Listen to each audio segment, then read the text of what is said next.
Welcome back. I'm still with Prince Fineface and Mr. Duke Alaboye on the issue of election aftermath. All right, we're talking about the results and the process so far. Maybe we'll talk about it a little bit more, but I want to, touch on a topic, on a matter before we move ahead. You made a statement just now, and a worrisome statement where you said you won't be involved in anything political anymore. We're seeing a lot of that. Do you think this election could lead to something like that? We have, today is March 1, about 10 days from now, we'll be having the state elections. Will what we're seeing now affect turnout in 10 days? Obviously, I've had so many people told me, since very early this morning, I've been, counseling a lot of people. Some people are crying and all of those things, and they never want to get involved in anything elections in Nigeria anymore. Please, my brother, I want to encourage you not to give up yet. You see, the more we show up to vote, the more we legitimize credibility. If we fail to show up to vote, then we allow miscreants, misfits to take over our system, and they will in turn be choosing wrong leaders, wrong people that will occupy those positions. So I will not want us to stop coming out. As we keep coming out to vote, we will hold the system more accountable. So I've encouraged people today. I've done a lot of, encouragement, sent a lot of materials up to people, asking them that to prove that we, the people, have the power to dictate who governs us. On the 11th of March, then they should all come out to vote in the right candidate for governorship and state houses of assembly. Why? If they don't come out, they allow the system to entrench itself. The patronage system, the establishment to entrench itself. But if they come out, even if they will come out and they will be attacked, it is not time, like I said, I've given an interview and I said, the best form to have peace is to prepare for war. So Nigerians should go to the polling unit with the mind to defend themselves, because it's your fundamental right to defend yourself. The mind to have that cohesive relationship that all of us will stand, like we saw in some places during the last elections. People stood their grounds and denied ballot box snatchers and the criminals from taking advantage of disrupting the elections. They stood their grounds. So the same thing is expected. So please, you go out to vote. Don't give up on Nigeria yet. Nigeria is a beautiful place. There are people who are misfit opportunists in position of authority. We will send them out as we keep coming out to vote. I know apathy will set in, because people will be afraid. If you look at that woman that was injured, but our insistence to still go and vote should encourage every Nigerian that this is a battle we must all win. We saw people who were completely denied. We saw coppers who were beaten to stupor. That should not discourage them. But I want to look forward that going forward, the commission will not be using people who are quite immature, would have not really had any experience, and send them in the field, because they can be easily compromised. We expect that our current reality is that people who must man our electoral processes must be those who truly have what it takes in terms of maturity, in terms of capacity, in terms of also strength, the mental alertness to be able to do that. You cannot send a child who hasn't really gone far, who has not had any experience. I have served this country meritoriously, and I'm in my own years taking my pension.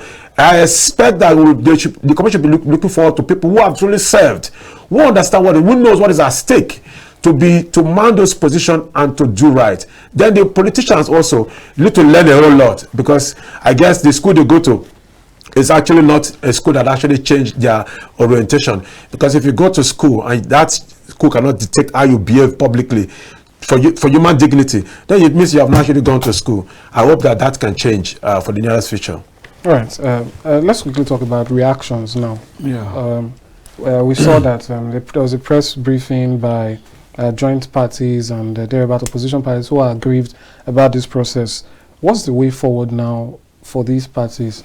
Because it seems there's also a lack of trust in the process of seeking redress. Yes, I listened to my brother here say, go to the polls. We've shifted a little bit from personal attack to a commission issue. The commission that is supposed to give confidence to whatever we are doing. When you have an issue at hand, and then you have a competent court of jurisdiction, that is to say they are going to be impartial, you're very sure that, okay, let's go to court. That's the only time I can give up my matter. And that you're doing that not because you have the judge to your side. You're doing that because you believe in the impartiality of that end source you have to get judgment from. This time around, what is happening is not people went out to vote. People believe in the system. People became more learned about political process, and as smooth as the process was or sounded or looked like, people had confidence in one way or the other. People fell in love with some political parties. So people fell in love with some political candidates. People fell in love with the system that today, oh, can I actually go and vote? And my vote will count. Yeah. This is the largest confidence people had. And they did it. The law also said, stay there and defend your vote. We saw in some states, it even rained. People stayed back to vote, protected their votes. Now, some few sincere Nigerians decided, while we're all doing all of this to progress our country into better development and governance, some persons sat in their houses, started thinking of how to manipulate that system. And today, they are the compromise of the electoral body. That is the sad part of it. INEC cannot insist or defend itself for not transmitting the election. If they've not transmitted the election, then there was no election. That is the meaning. It's painful. I feel sad. Look, I registered in Rivers State. I flew down to Rivers State days before the election. Stayed back, did my election, came back only for me to come and hear that what we did was being put off, not by political parties this time around, not by candidates, but by even the where we all had our confidence. The man that gave us confidence to go out and go and vote. This is the same man that has compromised the system. I'm not calling it on any political parties. It is INEC that compromised this election. And we are very grieved. Like you rightly said, it's our nation. We will not do anything. The reaction will continue to feel. We will not forget this day. Their names will not forget. Their regime will not forget. Their children will live to see this damage, this colossal damage they are doing to this country. I don't care who would have won, but we wanted this to be transparent. You saw for the first time, immediately the election ended, national or international observers went on air to discredit the election. And that is not because it was political, it was coming from a political party, but the emperors themselves. It's disheartening. Reactions will still be negative. And let me tell you the truth, that is what they will take into the governorship election, governorship and state assemblies election. Let me tell you in permutation or in anticipation what will happen. We know in the country, the Nigerian youths, the electorates know the persons that have endured, that have planned and succeeded in all of this. They have their candidates, they have their parties. The election will still go that way. My fear is, if INEC can compromise the presidential election, is it the state elections that they will not be able to compromise? We still give them a chance. It's very easy. That is even the easiest one to compromise.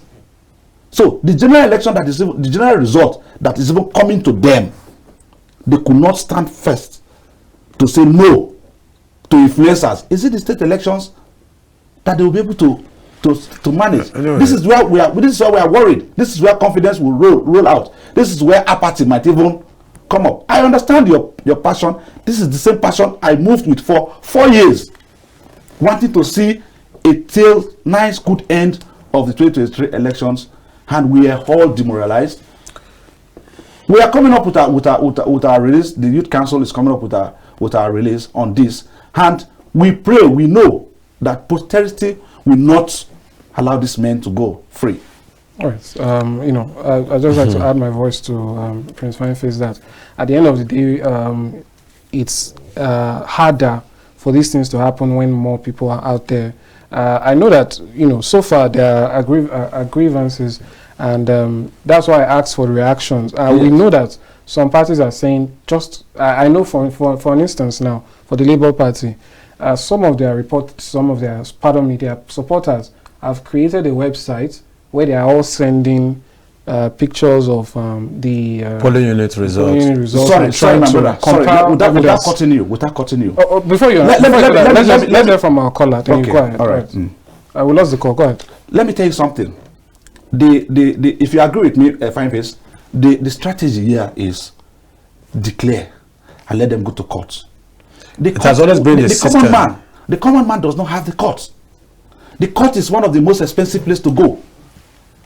In this dispensation, the court is even one of the most expensive places to go. The common man does not have the courts. So what confidence do we even have in the judiciary that they will say we want to go and contest the court? And Nigeria is a sovereign country. It's unfortunate this matter cannot be contested in the Court of International Law. It can't. If not, we are very sure that I'm very optimistic about the outcome, because once there's an overwhelming evidence, there's always my brother, what's overwhelming about an evidence? We have contested election in this country where people died. There were evidence, video evidences. There were pictures. There were human beings coming out, living human beings coming out to give evidence, and yet nothing happened. A case study is River State. Let me not even say River State, the Niger Delta region. You know how expensive election is to the development of people's life. In this country, we've had elections where people died, where it was massively invaded, rigged. Nothing happened at the Supreme Court. It's not like nothing happened in the context which you just said it. It is just that we don't really know how to follow through things. Like, I give an instance. Akwa Ibom and Yobe State had 2 senators who never contested for elections, who bridged the electorate by contesting for 2 elective offices, but still had the Supreme Court using technicalities based on what was brought before the Supreme Court. The Supreme Court is not the Father Christmas that shares things just in here. Yeah. It's based on what is presented, because law is based on facts. And because of the ambiguity of law, oftentimes people take advantage of those loopholes to carry other things. Now, we as a common people, the unled, in quote, so to speak, is always we are more emotional in our responses rather than following through the process. That's why I believe that with what is going on now, with the reality, with the experience, for the first time I had a copy of my polling unit results, which tells you media evidence is admissible by law. So if it is well articulated, if it well presented with substantial reasons, there is no way the court will not look at the merits of whatever case I will bring it to them. It is obvious that the commission breached our own guidelines.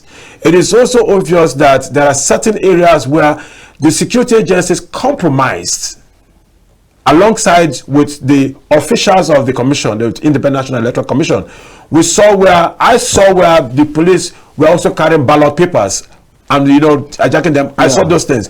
Now, those videos were not doctored videos per se, but how we present those evidences, how best we're considering doing those things will determine the outcome. And then when it comes to the governorship elections, there is that chance, like it says something, if we all come out to vote and we stand our grounds to say this is what we wanted, there is no way that these criminals will have their way all through. Now we have more ways to get more evidence and present those things too. It would be not easy. It would be easy for the commission to want to go on carrying out every state and compromising every state. Not going to be very easy. But the precedent is easy for them to do. That's why it was easier for them to block the upload from the Beavers, because it was the personality. So we have to look at it from that perspective. Give benefit of doubt. Let the electorate go out there to make a difference. It is the best time to even tell the country that we are who we are, because we have said we wanted a change. We're bringing that change to play. It is until we're involved in the electoral processes that we can actually bring a change. But if we stand at a distance to complain, we're only just expressing our emotional consideration, and that doesn't make any difference. Let's get involved and let's make a difference. All right. I'd very categorically side with a guest on the program. But let's talk now about expectations and recommendations. 10 days from now, what are your recommendations to INEC? What would you say they should do differently this time around? But let's take this call before we move over to that. Good afternoon. This is the Polity. We lost that call again. I think there's an issue with a network. Okay, let's take one more. There has to be an issue with network. Please go ahead. Recommendations for 10 days from now. Okay, 10 days from now, let me join my colleague here to first make my recommendations to Nigerians. Yes, as painful as it is, let's get more involved. Because the more we leave it, the more they decide for us. So as painful as it is, let's use that pain to go out on the 11th of March to elect people that will man, politicians that will man our local authorities. That is to say the state governorship election and the assembly elections. This is where it even matters most.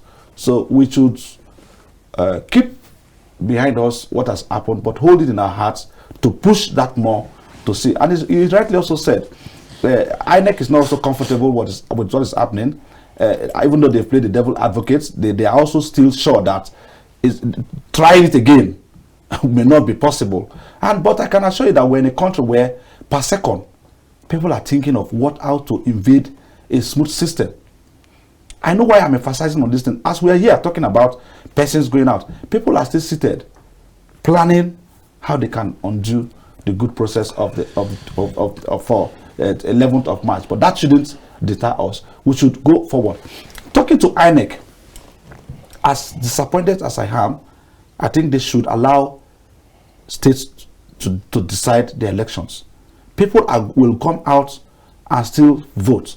They shouldn't allow this confidence we've built over the years to just be dashed into what I don't even know, as it is happening to me now. I'm not sure I want to pay flight down to Port Harcourt again to say I want to vote any other person. But we all have conscience. Like you rightly said, who are we going to leave it for? Thousands of youths in the university are waiting to see my face. Thousands of youths on the platform. I'm a national secretary of Nigerian Youth Organization. Thousands of youths are waiting for me to see that I've traveled, to hear me say, let's go, we're going to vote. So if I still hold on to what we are seeing, we would also defeat those numbers, and then there will be apathy, and then you will still leave these things in their hands to decide at the end of the day, even decide more smoothly at the end of the day. So INEC should please desist from what they've done. We hope that whatever government they want to put in place, this is not government of the people, that is the truth. But whatever government INEC has decided to give Nigerians to manage, we hope that it brings about good governance this time around. But for the state elections, we will not allow those things to happen. It's our state. We're going to go there and vote people that will govern our state, people that will legislate in our state. This is I think this is my outlook towards the 11th March elections. All right, Mr. Fine. Well, for me, first let me start by encouraging him to travel since he registered there to vote. His presence will make a lot of difference. It's time to go tell the people, don't give up and just keep pushing. For the commission, I think they should need to do something. I was asking this question a few months back if they actually did a proper enterprise risk management assessment, because if they have done that, they will have known areas where we'll have those flashpoints of violence and would have prepared those who are going to be posted. My unit, they sent 3 police officers to my unit. They were not harmed. They only had batons, and because they don't want anybody to carry arms. But because the place is peaceful. But there are areas where you need to carry armed guards to those places. You can't afford to take places, police officers or security agents to a place where you know they can't do otherwise, but to just stand and look and see what happens. Like we saw in Lagos, we saw in Port Harcourt, we saw in other places. We saw even in the north, where ineligible voters were given voters' card to go contest to vote. Now, the fact that the commission is not using biometric to read the cards, they're not using card readers to read the cards, then it means that the commission needs to begin to look at how to address those people who have been disenfranchised by their own collusion or by their own negligence, because they didn't print their voters' cards on time. And they have very poor distribution system. So they should be able to allow them, if they show proof of registration through their website and have a printout with their VIN number or their polling unit number, then that can give them the eligibility to vote.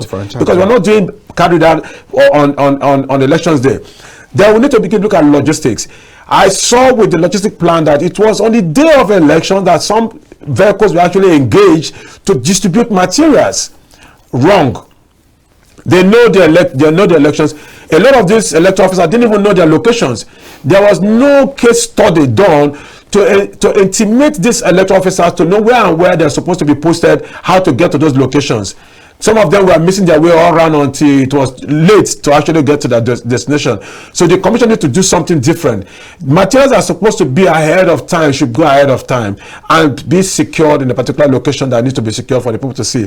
They need to also be sure that all logistic provisions are made available, because if we do proper risk assessment, we would have known if there is good proper project management strategy put in place, then they would have known from initiation to execution these are the things that are necessary, and follow through the processes, having people to be responsible.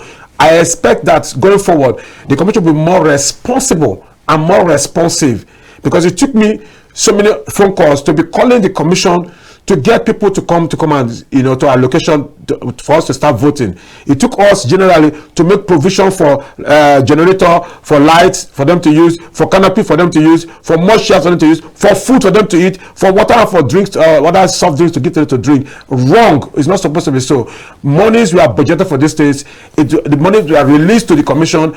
Now some persons have started on those things and put that money in their pocket. I don't think they're even paying them as much as expected. We need to have transparency of the processes to be sure that from procurement to distribution, this transparency is actually seen. Then once we now do that, because after that I want to see accountability that will take place. So that for the electorate, let me speak to the electorate directly. Please, this is not a time to tell yourself, I'm not going to go out to vote, the system is rigged.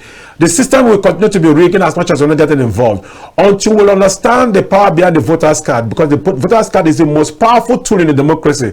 It's the only tool that legitimizes the office and the occupier of the office. If you know this thing, we'll continue to make demand of what is supposed to be done. Before you make demand, you want to know what is necessary and what is needful. So ask yourself, what is the most important thing that is required for you to go stand to vote? You want to be sure that you have your voter's card. You want to be sure you're well prepared in terms of dehydration. You need water. In terms of small food, you need at least a snack in your pocket. At the same time, you also need something to protect yourself. If you need anything, if it is pepper spray or whatever you want to use to protect yourself, have that at your disposal, and have people that you can connect with, so that if these criminals come again to want to snatch ballot box, you can deal with them ruthlessly to defend yourself. If the police are coming to your location, and before now during the presidential day there was violence and they do anything, let us insist that police are coming to our locations, that there was violence, are properly harmed, prepare for it. We also saw we had police, we are part of those who were undermining the system, helping to snatch ballot boxes. It's on effort. That's sacrilege. It's wrong. Let's get those people accountable and be punished accordingly. Let the police themselves do their own work, do the investigation. Therefore, for the anti-corruption agencies, this is an opportunity for them to be able to look through the account of people and see how money pass through people, because it's very easy to do money trails. I know that no matter amount of money that has been transferred or that have been used to undermine the system, would have seen all of this through the money trail. So ICPC, EFCC, this is the time to stand for the nation and get those people who have actually collected money from different people to undermine the system and get them prosecuted. How? It is there through their account. We will see through their lifestyle, we'll see through those things, we'll see through the commission staff, how they live their lives after these elections. If they change things, we know that they are supposed to be held accountable and to prove to us how they got the money that they got. It is in so doing that the system will be strengthened. The people, the populace must always hold people to account. Find out your neighbors where they work and have good neighborliness, so that we know that we have a secured environment to have our elections secured. All right, thank you so much, Mr. Fineface. Thank you so much, Mr. Duke. Thank you very much. Yeah. All right, I'm sorry we had technical issues, so we didn't start on time, but hopefully I can have you back sometime soon for a more robust discussion. Thanks for coming. A pleasure. All right, that's how we end this segment of the program. I will go on a break. When we return, the program continues. I can see more calls coming in. Just hold on a minute. When we return, you can call in.